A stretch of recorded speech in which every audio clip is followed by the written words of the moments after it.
When did you come? The Brahma chose you here.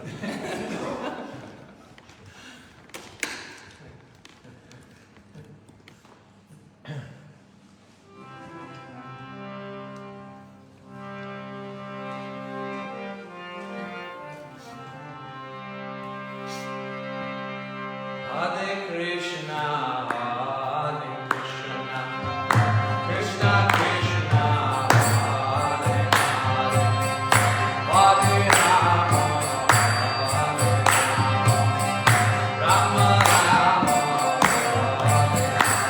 Hare Hare Krishna, Hare Krishna, Krishna Krishna, Hare Hare Rama,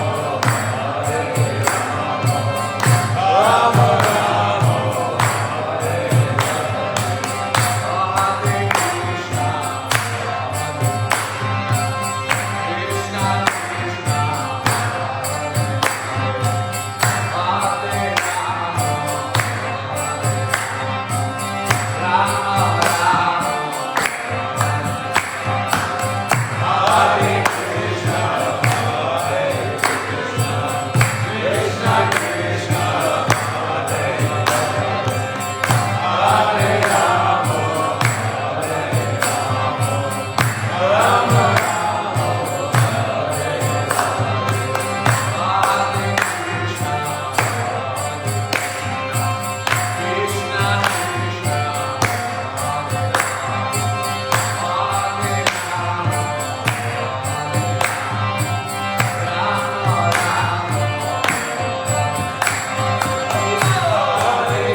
Oh, yeah, right. Get this adjusted here.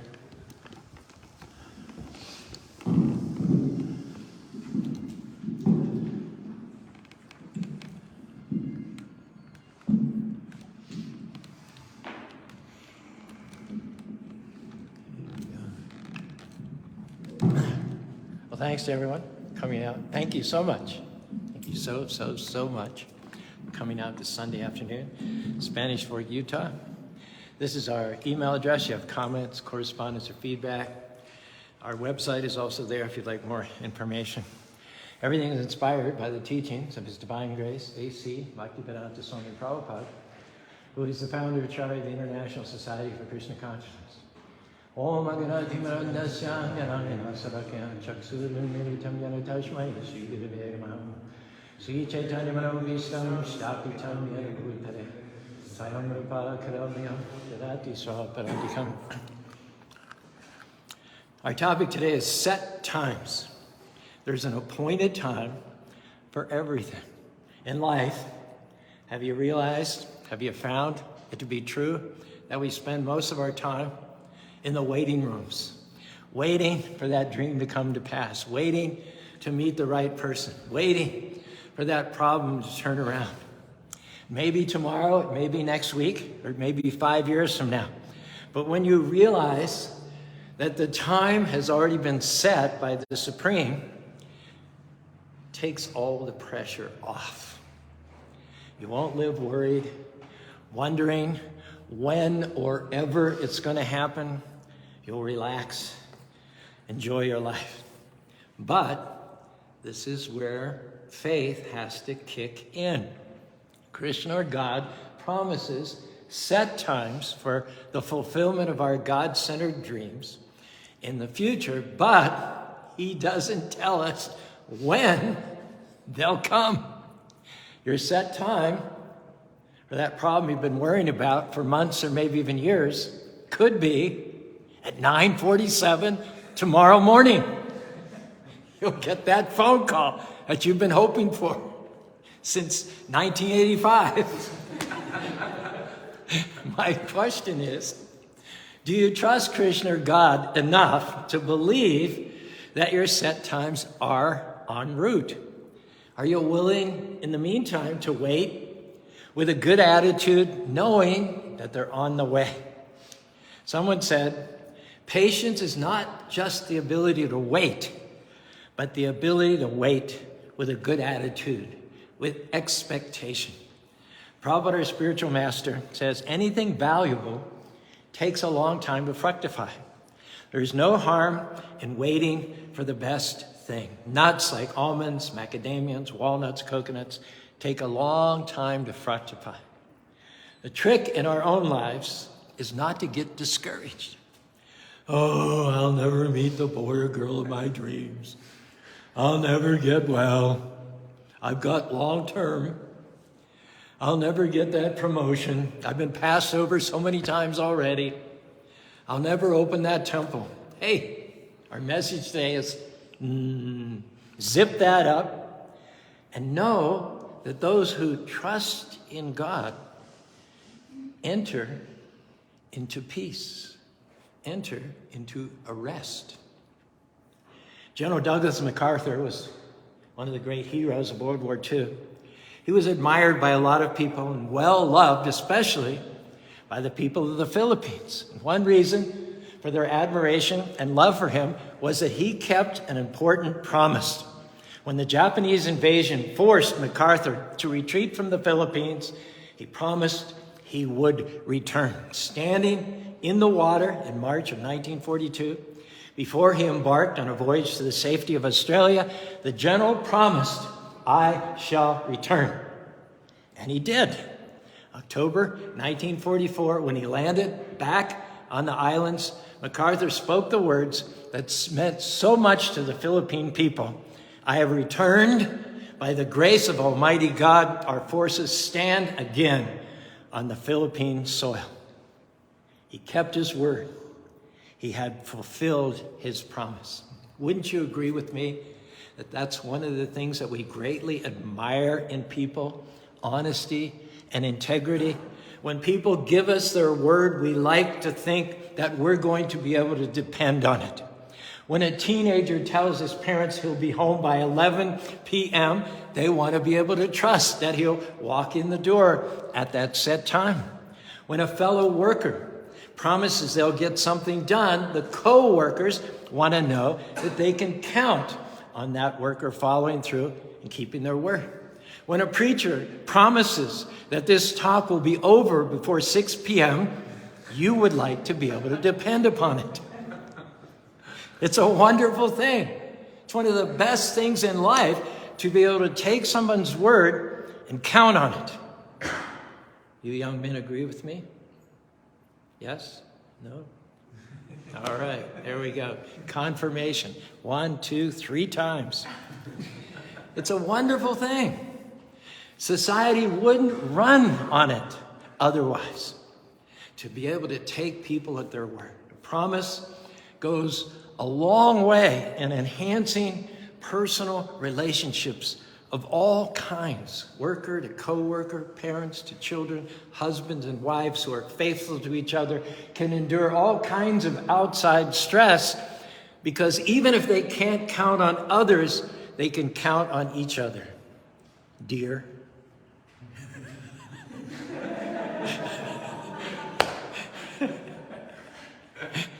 The friends who keep their promises to each other have relationships that last a lifetime. And the companies that keep their promises to their workers have loyal employees who give their best.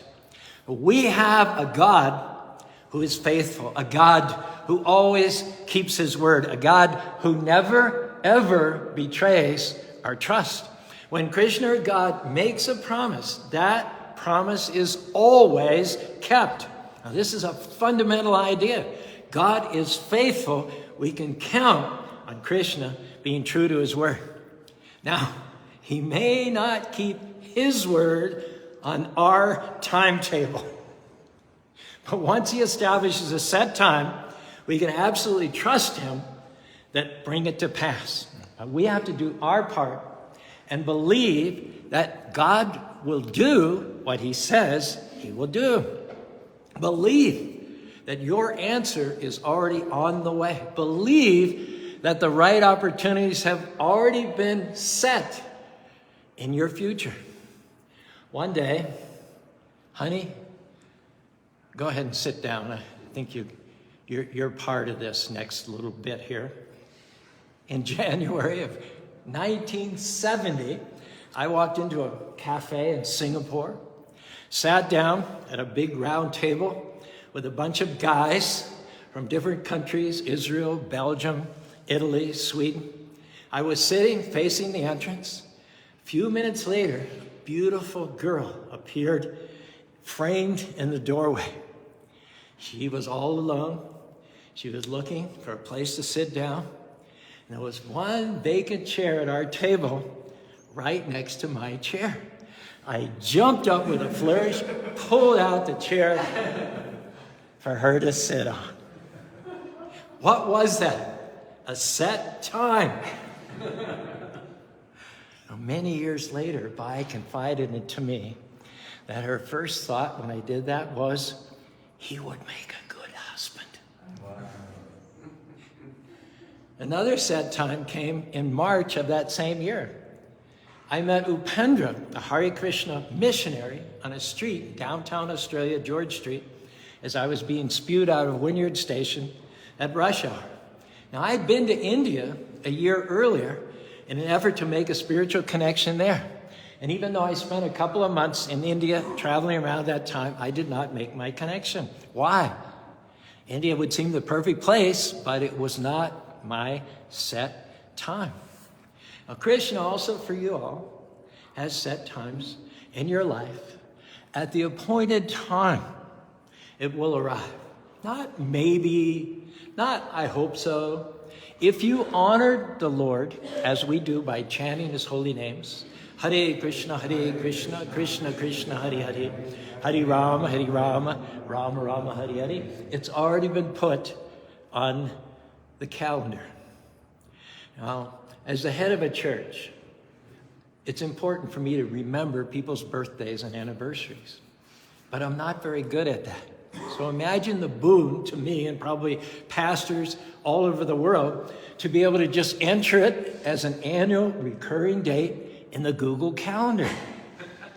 I enter it and I don't have to spend any more mental energy or stress in trying to remember it, because once I enter it, it's not on me anymore, it's on Google. Similarly, you don't need to stress out and worry about the arrival of your God-centered dreams. It's not on you, it's on God. Work hard, to be sure, but don't worry in the process. Don't get impatient. Don't try to force results before their time. Let go and let God.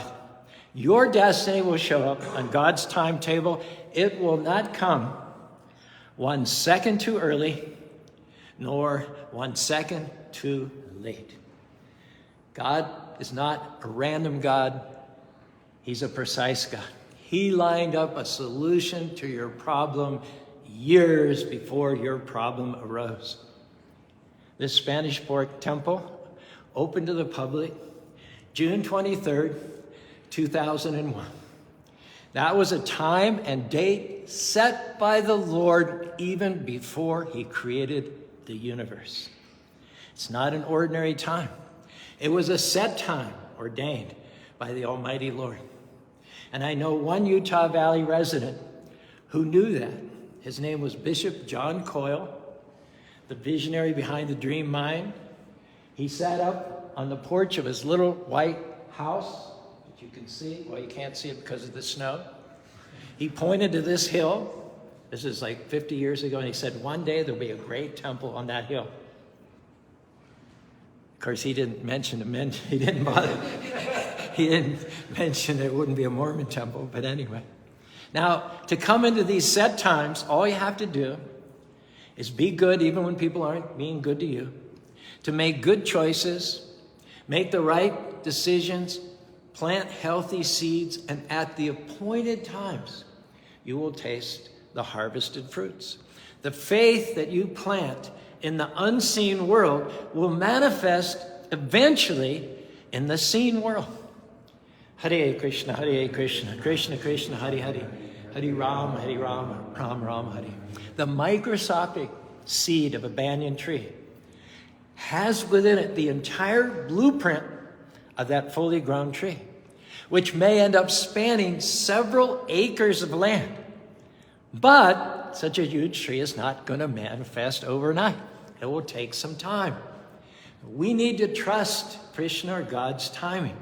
If it hasn't happened yet, it doesn't mean that something's wrong. It doesn't mean that Krishna or God is mad at you. It doesn't mean that he's gone on vacation. It doesn't mean that it's never going to work out. He's already established the time down to the split second. Don't worry. Don't live frustrated. Stay in peace. Shanti. In the Bhagavad Gita, Name Bhakti Pranasati, Krishna promises that his devotees will receive solutions to their problem, vindication, health, dreams come to pass, restoration, but he never tells us when. Wouldn't it be so much easier if we knew in advance when our set times were? Wouldn't it? But the problem, that wouldn't take any faith. That wouldn't take any trust. It takes faith to say, Krishna, I don't know when you'll do it, but I trust that you will do it. I trust that the set times are already in my future. Present-day society programs us for immediacy. Lord, oh, don't make me wait, Lord, don't make me wait. Anything but that. However, the eternal wisdom is that it is through faith and patience that we inherit our dreams and come into our set times. Lord, I not only believe for big things, but I also believe in your timing. I'm not going to get discouraged if it doesn't happen immediately. I believe that you wouldn't have sent this delay unless there was a very, very good reason for it. And while you're waiting, don't make the mistake of trying to take things into your own hands, hurry God along, and try to force things to happen. We have an example of this in the Srimad Bhagavatam. According to the Vedic culture, there's a certain time of the month when a woman is most likely to conceive.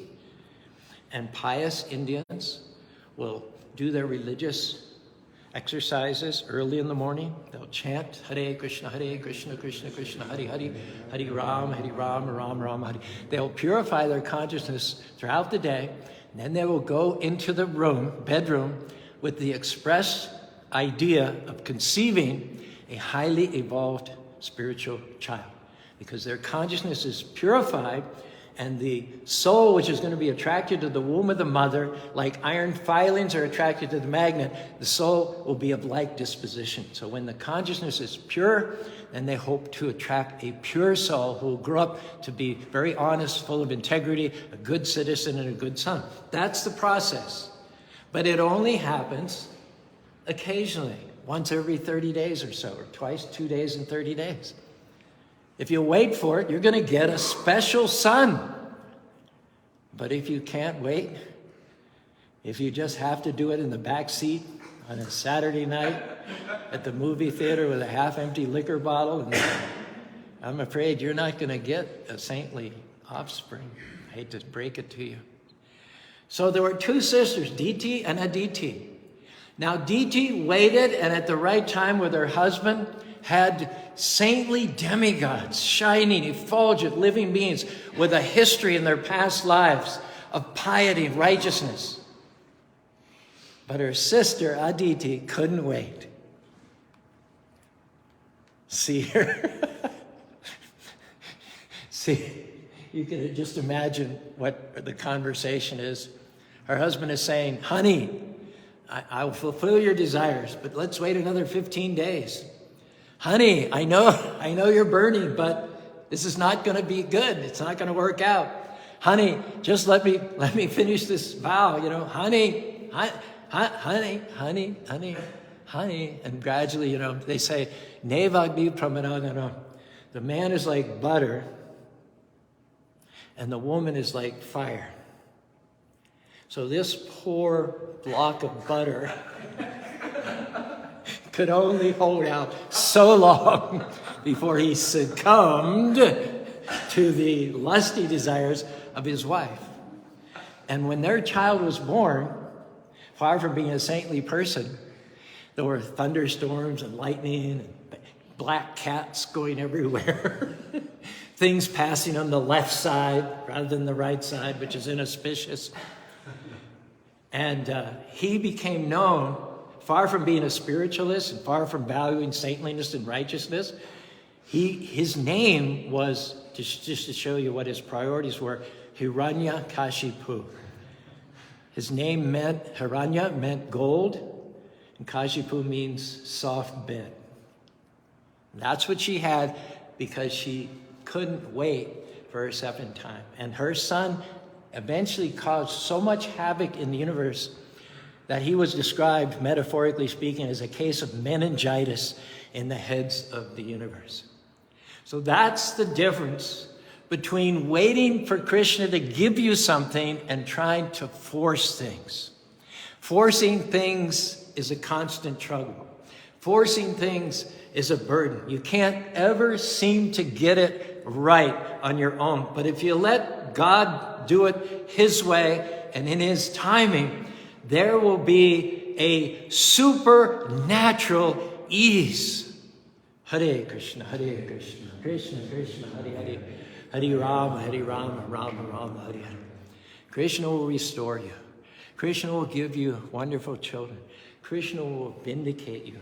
If you will simply do your part, be still, and remain at rest.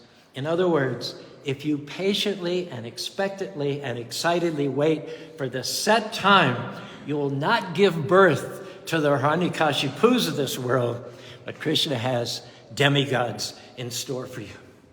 Now, maybe your situation is taking longer than you thought. It might be harder than anything you've ever experienced in your life before, but can I tell you, that does not mean Maya, the enemy, is getting the best of you. That does not mean that Krishna has forgotten about you.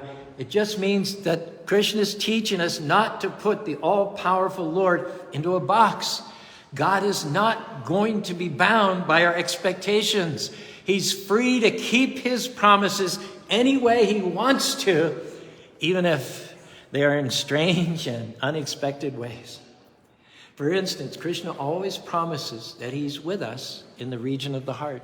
And we often interpret that promise to mean that God will not let any harm come to us. Well, that's nice to think. It's a great promise to cling to, but I don't think there's a person in this room who hasn't known some heartache, some disappointment, some loss or tragedy in life. What it means is that Krishna, God's presence with us, does not always shield us from those things, but it means that he will walk with us through our heartache and pain. We don't get a pass on heartache and pain, but we get a passenger through the heartache and pain. A little girl, as the story goes, was in a hospital with a serious illness. The doctors were doing everything that they could possibly do medically, but they were losing the battle. Her parents stayed with her constantly. She slipped into a coma. They continued to stay with her, holding her hand, talking to her, making sure that somebody was in the room 24 hours a day. After 4 days in the coma, the girl miraculously woke up, turned around, started to improve. Doctors were amazed. When her parents talked to the little girl about the experience, they asked her, "Were you scared, honey, when you were in that coma and deathly ill?" She told them, "I was not scared at all, because I knew that you were with me. That gave me courage. I wasn't afraid as long as you were in the room." So Krishna, God's not going to shield us from all the heartaches and the misery and the pain of life. There'll be times when even God-conscious people will have to embrace their share of discomfort and suffering. But the difference is that Krishna, God, is with us in our pain, in our heartache, in our disappointment. His presence gives us courage, hope, even if it doesn't take away the pain. He doesn't keep his word always in the way that we would expect. He is always faithful, and that faithfulness is what keeps us going, happily, excitedly, filling us with hope. One final story. I'm going to keep my promise. It's 22. We're going to finish well before 6. A husband and wife made it a point every year to take their children on a nice family vacation. Year after year they did it. It was a tradition with them. And there's one thing that made their family as strong as it was. One year, the husband just got overwhelmed with his work and his clients and his deadlines. It didn't look as if he was going to be able to get away for a vacation that year. But they made plans anyway, hoping that everything would work out. When it came time for the vacation, the husband just couldn't get away. He helped load his family in the car, packed them up, sent them on the way, and waved goodbye from the driveway, promising he would join them whenever he could. He went back to his job and he worked all day, late at night, to finish what had to be done. Then he took a taxi, caught a plane, he flew to the family's vacation destination. He got there early in the morning, he took a cab down the road, and he had the cab driver let him off on a stretch of the road that he knew his family would be coming by. He stood there for several hours waiting for the car. And when he saw it, he put out his thumb like he was an ordinary hitchhiker. His wife, his children went crazy with joy. He had kept his word in an unusual, granted, unexpected, but in a way that they would never forget in their whole life. Their dad had kept his promise. And the fact that he'd done it in an unusual and unpredictable way just made it more memorable. Now, we'd like to have people like that in our lives. Can I get 3 affirmations over there? Yeah, you may already have. He looks pretty good. She looks pretty good. Oh, 5 boys, okay. Should sit the taller ones in the back and the shorter ones in the front. Just anyway. We like people who keep their word no matter what. But what's even more important is that we already have, each and every one of us, a God in our life who keeps his word no matter what. So I expect God, or Krishna, not only to keep his word, but this is where the fun comes in, to do it in totally unpredictable, unexpected ways. Krishna never does what we expect, but he always does what we need. Every story in the scripture is a story of Krishna delivering his devotees at their set times, rewarding his devotees for their patience in waiting for their set times. Krishna showers his devotees with favor, blessings, peace, abundance, and love at their set times. And at their set times, Krishna takes his pure devotees back to home, back to God. If any of that sounds good to you, raise your hands in the air and say along with me, Hare Krishna, Krishna Krishna, Hare Hare. Hare Ram, Ram Ram, Hare Hare. I'll go one step further. Not only did the talk finish before 6, but it looks like by 6 o'clock you're going to be sitting down to the beautiful dinner. Just a few minutes of chanting and a few announcements in the meantime. You're welcome to stand also and stretch. And please don't be shy about coming up front so that we're not all by ourselves up here.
His Divine Grace, A.C. Bhaktivedanta Swami.